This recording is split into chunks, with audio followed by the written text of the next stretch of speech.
Mr. President, the Senate is currently considering Senate Joint Resolution 54. I'm proud to be a co-sponsor of this legislation, the lead co-sponsor along with my distinguished colleague from Vermont, Senator Sanders. He and I, along with Senator Murphy and a number of other members of this body, have engaged in this bipartisan effort in a concerted endeavor to make sure that the separation of powers between our three branches of government are respected.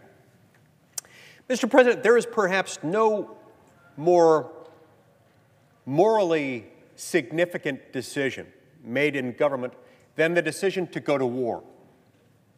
Whenever we take an action as a government that puts American treasure and especially American blood on the line, we have a sacred responsibility to evaluate and carefully weigh the relative risks, advantages of acting, and the relative risks and advantages of not acting.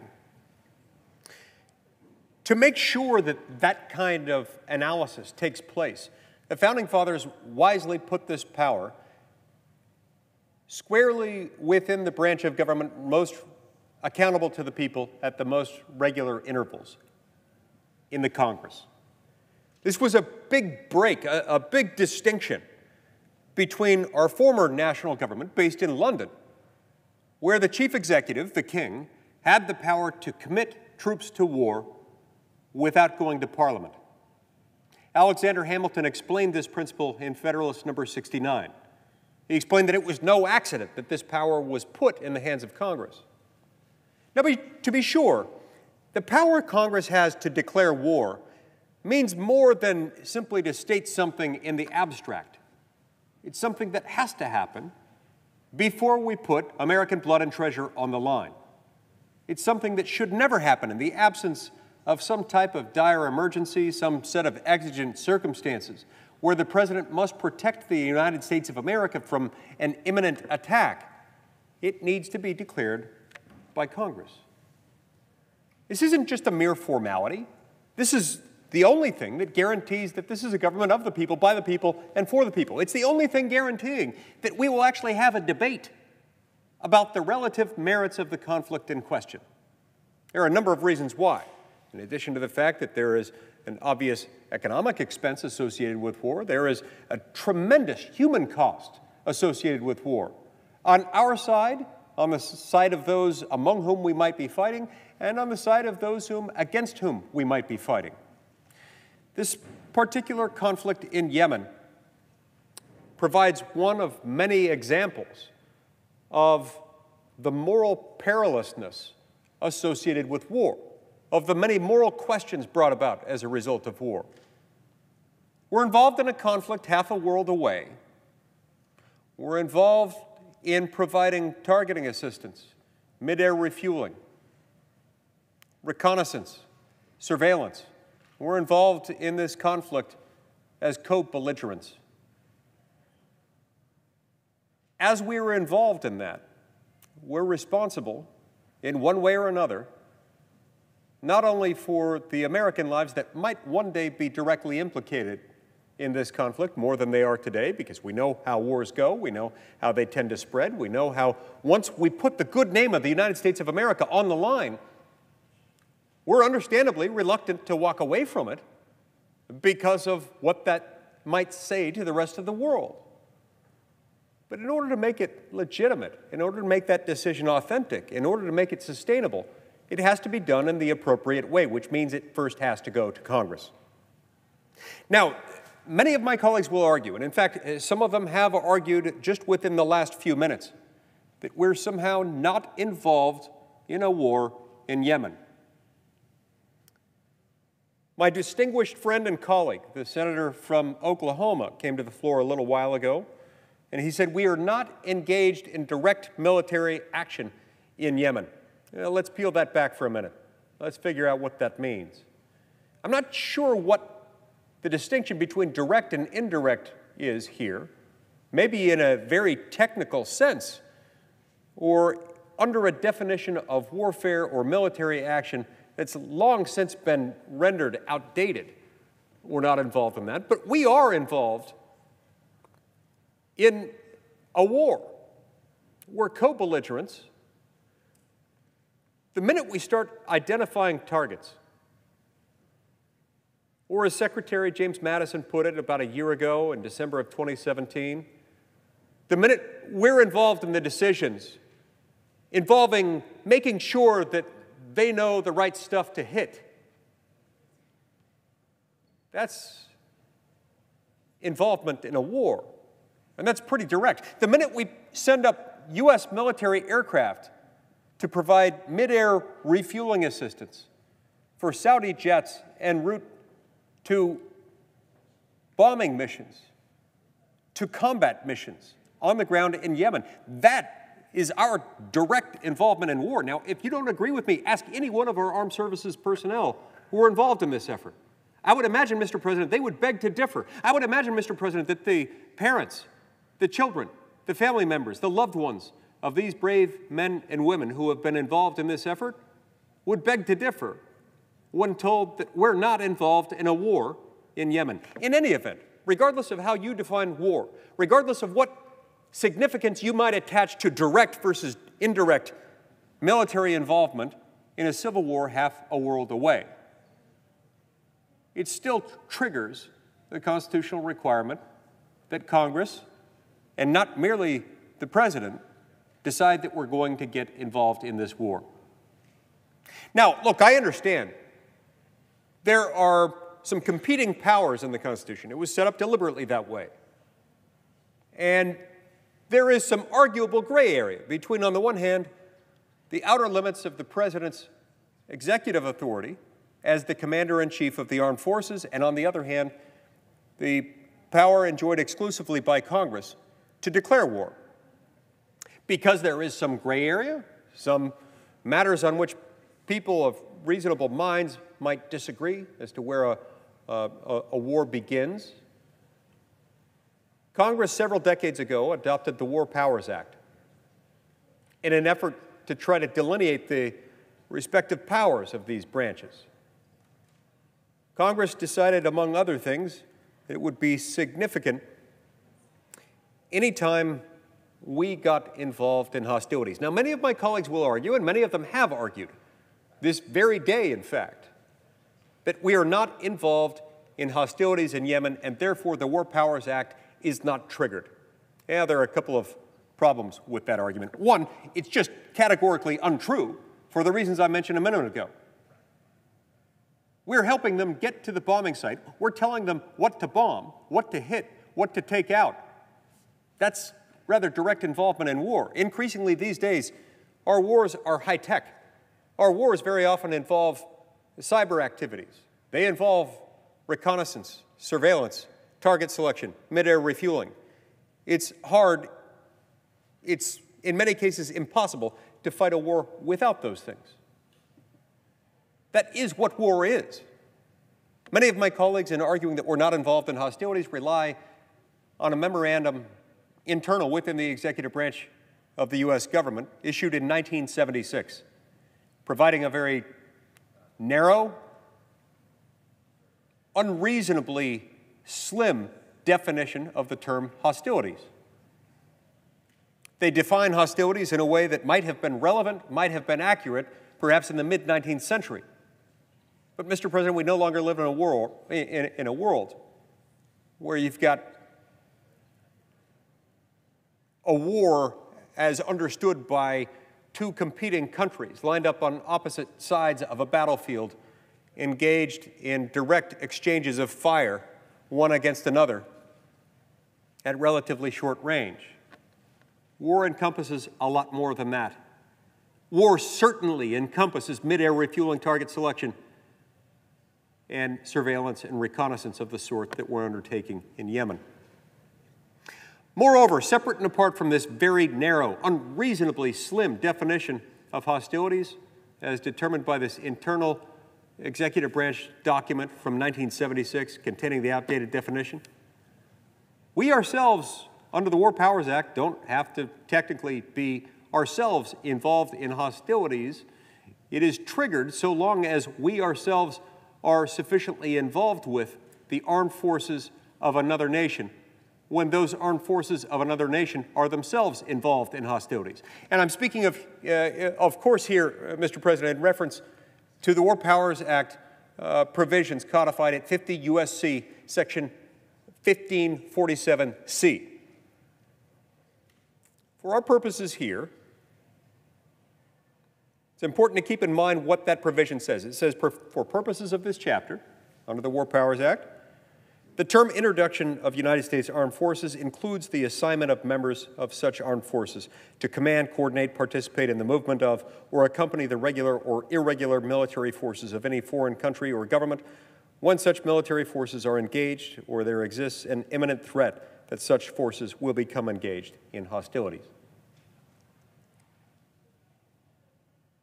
In what sense, on what level, on what planet are we not involved in the commanding, in the coordination, in the participation, in the movement of, or in the accompaniment of the armed forces of the Kingdom of Saudi Arabia and the Kingdom of Saudi Arabia-led coalition in the civil war in Yemen? I challenge anyone to explain that to me, how it is that we are not involved in the way described by 50 U.S.C. Section 1547C. We are. And because we are, under this power-sharing agreement reached in the War Powers Act in place over the last 4 or 5 decades, we need to follow those procedures. And it's one of the reminders that we have that we need to respect the separation of powers. Now, we first brought up this resolution, or one like it, earlier this year, about 8 or 9 months ago. At the time we brought it up, when we got it to the Senate floor, we utilized the privileged status accorded to resolutions like these in order to secure a vote on the Senate floor to try to bring this bill out of committee. At the time, sadly, we received only 44 votes to get it out of committee. That wasn't enough. Fast forward a few months, and a week before last, we voted on it again. Essentially, the same vote resulted in 63 members of this body supporting the idea of advancing it out of committee. Then today, we moved to consideration of this bill. And we got, if I'm not mistaken, about 60 votes for that. I'm thrilled. I'm ecstatic that we had that result. And I look forward to my colleagues passing Senate Joint Resolution 54 in the coming days. I urge my colleagues to vote for it. I suggest, however, it would have been even better had we done it sooner. What, you might ask, changed? What changed between when we voted for this a few months ago, when we fell short of the votes we needed, and when we brought it up week before last to discharge it out of committee, and then voted today to move to the bill? Well, a number of things have happened. First, the war in Yemen has continued. We've had a whole lot of people killed in Yemen as a result of this civil war. We've had a whole lot more people in Yemen die as a result of causes related to that war. There's been starvation. There have been all kinds of atrocities that have accompanied that war. Now, I know this is war. War inevitably involves atrocities. War inevitably leads to some people dying as a result of a direct kinetic attack, and it almost inevitably leads to other people dying as a result of starvation or subjected to other violent acts or tragic outcomes. I get it. That's what war does. And that is precisely, Mr. President, why it is unconstitutional and morally bankrupt for us to get involved in a war without the people's elected representatives in Congress voting to do so, without us having the ability to debate it, to discuss it, and to vote affirmatively, to put our brave young men and women in harm's way to engage in that war. So what else changed? in addition to the fact that this war has gone on with a lot of death and suffering and misery by a whole lot of innocent people, we've also seen that when we pull back the mask a little bit, when we pull back the curtains and we look into exactly who we're fighting for and why we're fighting, people understandably got a little freaked out. The death, the murder of a journalist got a lot of people's attention. Now, I completely agree with the comments made by several of my colleagues that every life is sacred. Every human soul has inestimable worth in the eyes of God and should be respected by each and every one of us. It's therefore sad that it has had to take this long for us to care about it. It shouldn't be the case that we had to wait for a journalist to be murdered for us to care about this unconstitutional, unjustified, and I believe immoral war. But regardless of how we got here, we're here. The murder of Mr. Khashoggi caused us to think long and hard, with good reason, about the fact that we've gone somewhat blindly into war, first under a Democratic president and then under a Republican president, where it's been continued. Following somewhat blindly the leadership of the Kingdom of Saudi Arabia. The fact that the Crown Prince of Saudi Arabia has been implicated in the murder of Mr. Khashoggi has caused a lot of people to stop and say, wait a minute, maybe this doesn't make sense. Wait a minute. Perhaps this is a regime that we ought not be supporting, or at least at a minimum, regardless of the fact that we may have some interest, some reason to be allied with the Kingdom of Saudi Arabia in some ways. Maybe, just maybe, this is enough of a reason for us to not be fighting a war on behalf of the Kingdom of Saudi Arabia. We know this to be true.